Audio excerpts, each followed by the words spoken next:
Electric द्विध्रुव, इसकी परिभाषा देख लीजिए। इलेक्ट्रिक द्विध्रुव की परिभाषा है परिमाण में समान एवं विजातीय बिंदु आवेशों Q तथा -Q का कोई युगल जिनके बीच पृथक्कन 2a है वैद्युत द्विध्रुव कहलाता है। तो वैद्युत द्विध्रुव की परिभाषा क्या है? परिमाण में समान एवं विजातीय बिंदु आवेशों, परिमाण में समान है और विजातीय है। जैसे पहला एक +Q है तो दूसरा -Q चार्ज है, ठीक है। तो ये विजातीय हो गया। दूसरी कंडीशन क्या है द्विध्रुव की कि दोनों जो आवेश हैं वो हमारे परिमाण में समान होने चाहिए। मान लीजिए कि अगर ये 4 कूलम का हम कंसिडर करते हैं तो ये जो -Q है ये भी 4 कूलम का ही लेंगे, ठीक है। और दोनों के बीच का जो पृथक्कन है वो 2a मानते हैं हम। हमेशा हम क्या करते हैं, जो ये वैद्युत द्विध्रुव है उसको हम उसका एक सेंटर मानते हैं, ठीक है। ये O पॉइंट हम इसका सेंटर कंसिडर करते हैं, इसका केंद्र मानते हैं। ये वैद्युत द्विध्रुव का केंद्र है और इसकी जो लेंथ है, ठीक है, वैद्युत द्विध्रुव की जो लंबाई है वो हम कितनी लेते हैं, 2a फॉर्म में लेते हैं। मतलब केंद्र से -Q की दूरी a है, केंद्र से +Q की दूरी a है, तो a + a मिला के हो गया 2a। हम इसी फॉर्म में इसको लिखते हैं कि इनके बीच की दूरी जो है वो 2a है, चाहे कितनी भी ये छोटी दूरी है, लेकिन हम उसको हमेशा 2a फॉर्म में लेते हैं। तो दो विजातीय आवेश जिनका परिमाण समान है और ये दोनों एक दूसरे से अल्प दूरी 2a पर स्थित हैं, इस तरह का जो कोई निकाय होता है, एक युगल है, इसको हम वैद्युत द्विध्रुव कहते हैं, ठीक है। इसके एग्जाम्पल्स है HCl, HBr, हाइड्रोजन ब्रोमाइड, ठीक है, एंड सो ऑन। इसको देखो, हमें पता है कि कैसे ये बन रहा है, ये कैसे वैद्युत द्विध्रुव बनेगा। हाइड्रोजन जो होता है वो उसका आयन क्या है, धन आयन। इसका मतलब क्या है, इसमें एक इलेक्ट्रॉन की कमी है और क्लोरीन जो है उसके अंदर एक इलेक्ट्रॉन ज़्यादा है, ठीक है। ये इसके अंदर एक इलेक्ट्रॉन ज़्यादा है, ठीक है। तो ये हम क्या है, ये वैद्युत द्विध्रुव बन जाएगा। एक पॉजिटिव है और एक इसमें माइनस है, एक प्लस हो गया, ये तो मतलब माइनस हो गया, इनके बीच में कुछ छोटी सी दूरी है, तो ये हमारा वैद्युत द्विध्रुव कहलाता है, ठीक। वैद्युत द्विध्रुव का कुल आवेश जो है वो 0 होता है, परंतु वैद्युत क्षेत्र 0 नहीं होता।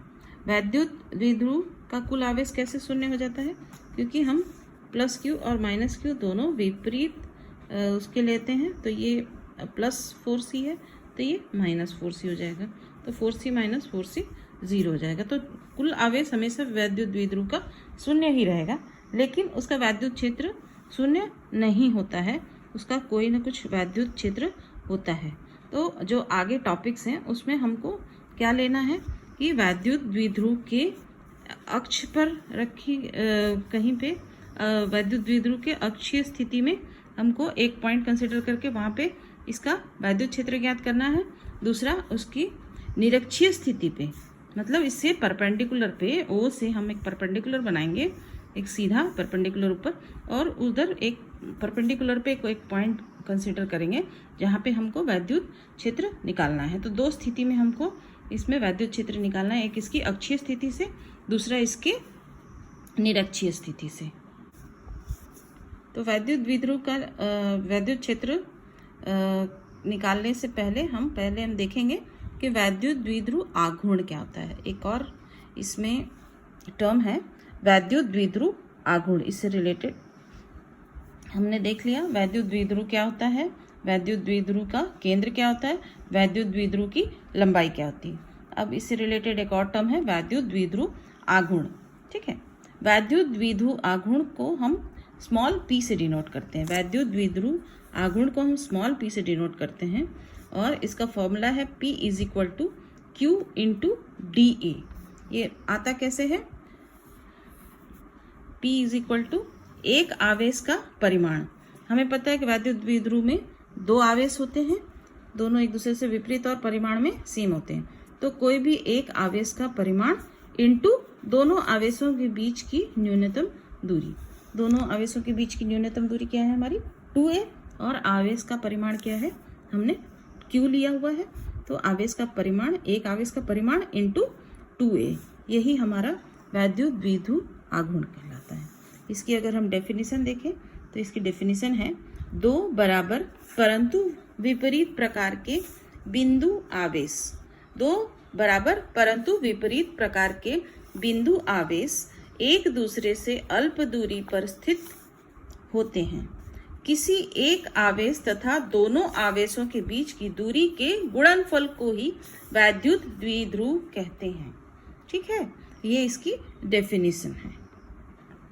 ठीक है बच्चों, तो अब हमको जो नेक्स्ट टॉपिक है हमारा, उसमें हमको क्या देखना है, वैद्युत द्विध्रुव आघूर्ण के अक्षीय स्थिति में वैद्युत क्षेत्र कितना होता है और वैद्युत द्विध्रुव के निरक्षीय स्थिति में वैद्युत क्षेत्र कितना होता है। ठीक है, हम एक वैद्युत द्विध्रुव मान लो कि हमने लिया है +q और दूसरा -q, दो चार्जेस हैं, एक दूसरे से अल्प दूरी पर स्थित हैं। इस दूरी को हम क्या कहते हैं, 2a, इसके बीच की दूरी को हम कहते हैं 2a, इसकी ये लंबाई हो गई, द्विध्रुव की लंबाई हो गई। ये हमारा, इसकी अक्षीय स्थिति क्या है, ये इसका अक्ष कहलाएगा। इससे इसको हम आगे बढ़ा लिए, ये इसका अक्षीय स्थिति है। ठीक है, तो अक्षीय स्थिति हमारी इधर हो गई। यहाँ पे हम कोई एक पॉइंट P कंसिडर करते हैं और यहीं पे हमको इसका वैद्युत क्षेत्र निकालना है। इस वैद्युत द्विध्रुव के कारण इसकी अक्षीय स्थिति में हमें वैद्युत क्षेत्र का मान निकालना है। दूसरी इसमें जो है कंडीशन, उसमें हमें क्या करना है, ये वैद्युत द्विध्रुव बनाना है और इसकी निरक्षीय स्थिति में, निरक्षीय स्थिति क्या है, मतलब O से हम सीधे एक परपेंडिकुलर खींचते हैं।